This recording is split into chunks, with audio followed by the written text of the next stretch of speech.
Hello guys, welcome back to educational stream. और आज हम आ गए हैं class 9 history chapter 1 the French revolution पर। ये है पार्ट 2।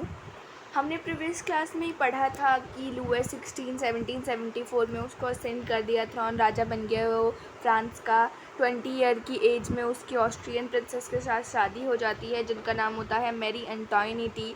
अब क्या होता है, उसको एक एम्प्टी ट्रेजरी मिल रही होती है। जब उसको असेंड कर दिया होता है थ्रॉन, तब उसको एक एम्प्टी ट्रेजरी मिलती है। और वो क्यों होता है?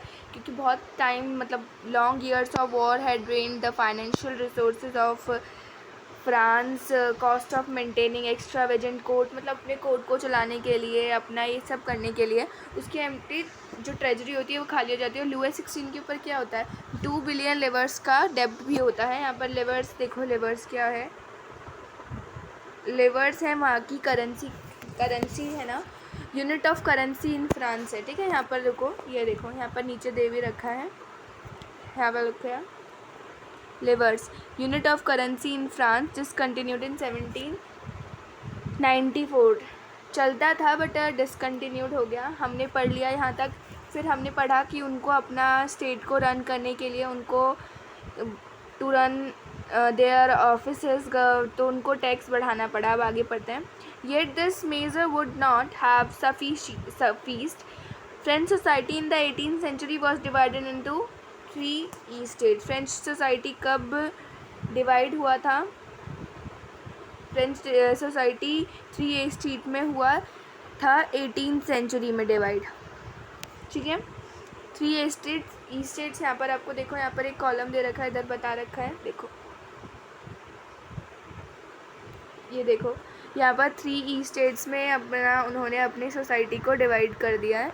ये देखो, यहाँ पे फर्स्ट ई स्टेट जो है क्लर्जी, सेकेंड ई स्टेट है nobility, and third E state में आप देखो big businessman, merchants, court officials, lawyers, peasant और स्मॉल लैंडलेस पीपल, सब लोग हैं। थर्ड ई स्टेट में सब लोग हैं, कॉम्बिनेशन है। ठीक है, अब देखते हैं कि क्या है आगे।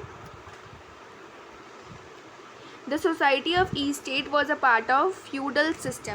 फ्यूडल सिस्टम आपको पता ही होगा। फ्यूडल सिस्टम जो पुराने का टाइम होता है, मतलब जिसमें लोगों को वो देना पड़ता है, कुछ प्रिविलेजेस जो दी होती हैं प्रिविलेज्ड क्लासेस को।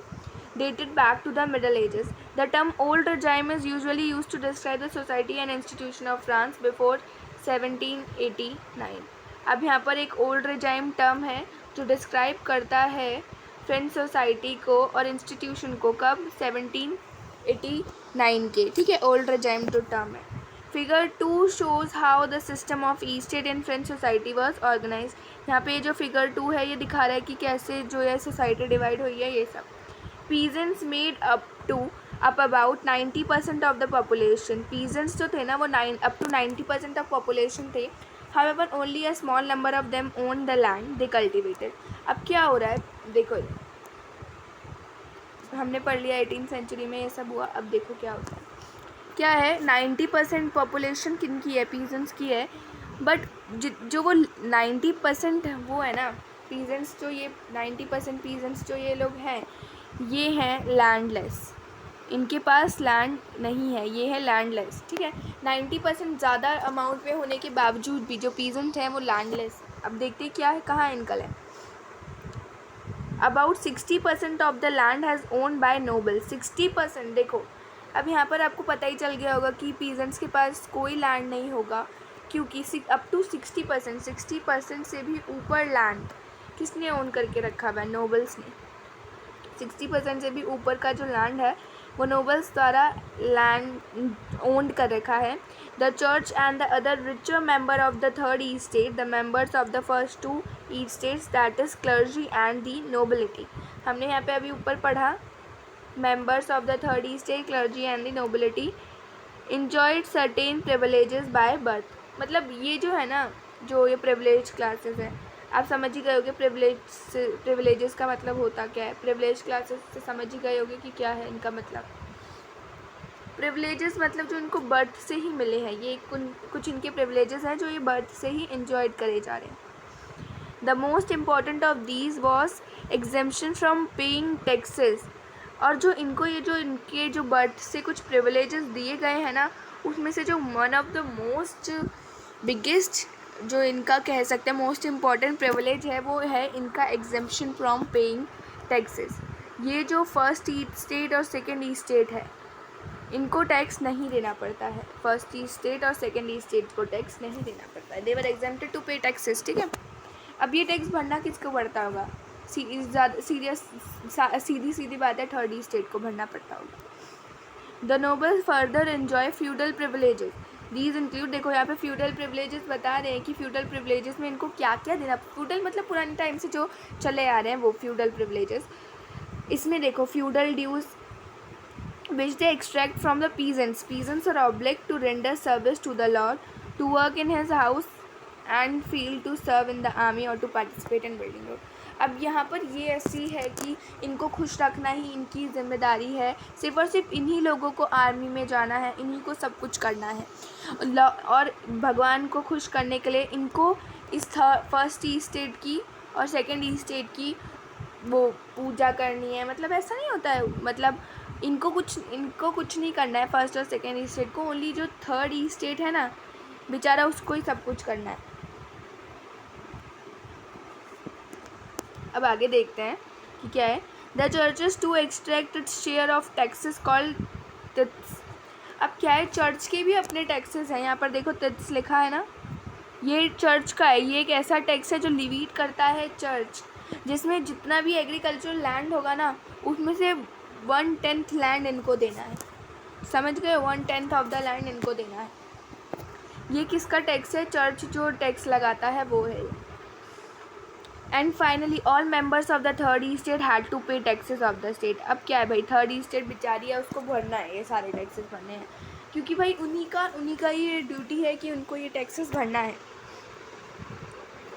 These includes a direct tax. एक डायरेक्ट टैक्स और भरना पड़ता है जिसको कहते हैं टेल्स। रुक जाओ, ये थोड़ा वो हो गया। इनको एक डायरेक्ट टैक्स और भरना पड़ता है जिसको कहते हैं टेल। यहाँ पर दिख रहा है आपको taille. Tax to be paid directly to the state. State को जो डायरेक्ट टैक्सेस मिलता है वो हो गया। अब यहाँ पर अब हम एक सीरीज तो हमने देख ली कि सारे टैक्सेस भरने तो थर्ड ईस्ट स्टेट को ही है, जो हमको याद रखना है। And a number of indirect taxes which are levied. और बहुत सारे जो इनडायरेक्ट टैक्सेस हैं वो और उनको भरने पड़ते हैं। हम लोगों को भी भरने पड़ते हैं ना, GST ST की पता नहीं कौन कौन से, वैसे ही इनको भी भरना पड़ता है। अब देखो एवरीडे कंजप्शंस लाइक सॉल्ट और tobacco, the burden to financing activity of the state through taxes were borne by the third east state.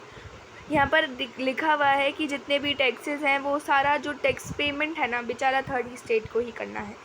जितना भी टैक्स पेमेंट होगा वो सब ईस्ट स्टेट ही, थर्ड ईस्ट स्टेट करेगा। कौन सा ईस्ट स्टेट करेगा?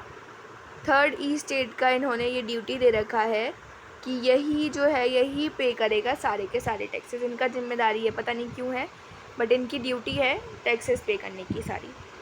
अब नेक्स्ट शीट पर देखते हैं कि क्यों भाई ऐसा क्या है कि सिर्फ और सिर्फ ये जो थर्ड ईस्ट स्टेट है उसी को ही टैक्सेस भरना है।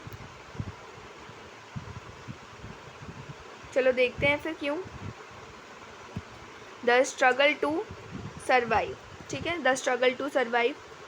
The population of France roses from 23 million in 1715 to 28 million in 1789।